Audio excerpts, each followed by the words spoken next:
अच्छा, weather report और जल्दी से कराची वालों को हम वार्न कर दें। वैसे आज बड़ी गर्मी है, वार्निंग तो दे दें, लेकिन आज गर्मी के जाने का, सर्दी के जाने का सा एहसास हो रहा था कल से। लेकिन ऐसा कहा जा रहा है कि सर्दी में मजीद इजाफा होगा, मजीद नहीं मैं और इजाफा हो जाएगा।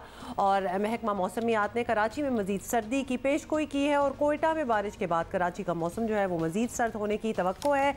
22 जनवरी से कराची का दर्जा हरारत जो है वो सिंगल डिजिट में आ सकता है, नॉट बैड। और जनवरी के अख्ताम तक शहर में सर्दी रहेगी, यही कहा जा रहा है। 22 जनवरी विच मीन्स इस वीकेंड से।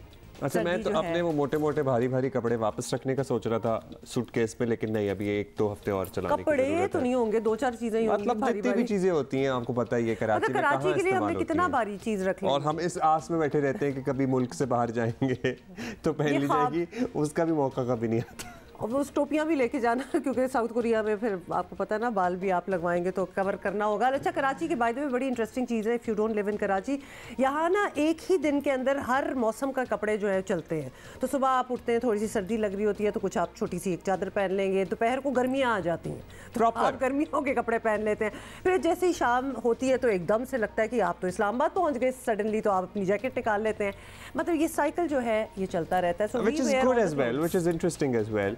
अच्छा जी, ये सारा कुछ तो चल ही रहा है। स्पोक्स पर्सन है मेट्रो ऑफिस के डॉक्टर ज़हीर अहमद बाबर साहब, उनसे ज़रा पूछते हैं। और डॉक्टर साहब बताइएगा, अगले हफ्ते बताया जा रहा है, कल भी हम बता रहे थे कि इस हफ्ते के बाद जो हफ्ता आएगा उसमें कराची में ज़रा दर्जा हरारत गिरेगा, तो क्या दर्जा हरारत गिरने के साथ साथ वो फील्स लाइक वाला भी सिलसिला ज़्यादा होगा? क्योंकि एट टाइम्स टेम्परेचर तो गिर जाता है लेकिन वो फील्स लाइक इतना नहीं होता क्योंकि ह्यूमिडिटी इतनी होती है। जी बिल्कुल, दिसंबर, जनवरी और फरवरी जो हैं वो पीक विंटर सीजन्स होते हैं और उसके अंदर दर्जा हरारत मुल्क के ज़्यादातर हिस्सों में जो है वो कम होता है। ख़ुसूसन जो रात के दर्जा हरारत हैं वो काफ़ी हद तक गिर गए होते हैं।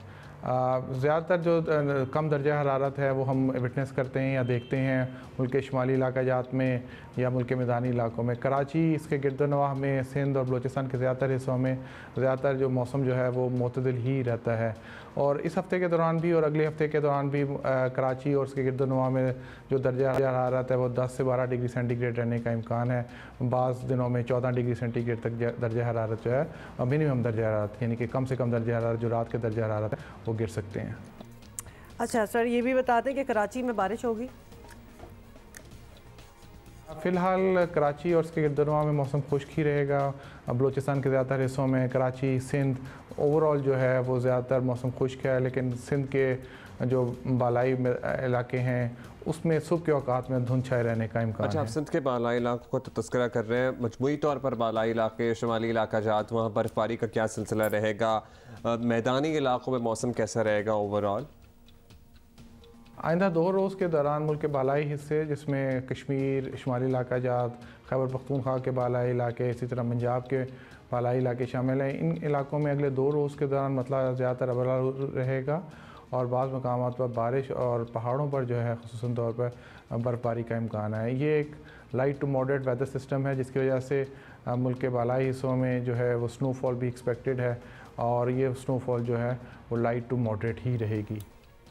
ठीक है जी, बहुत शुक्रिया। राइट, बहुत बहुत शुक्रिया।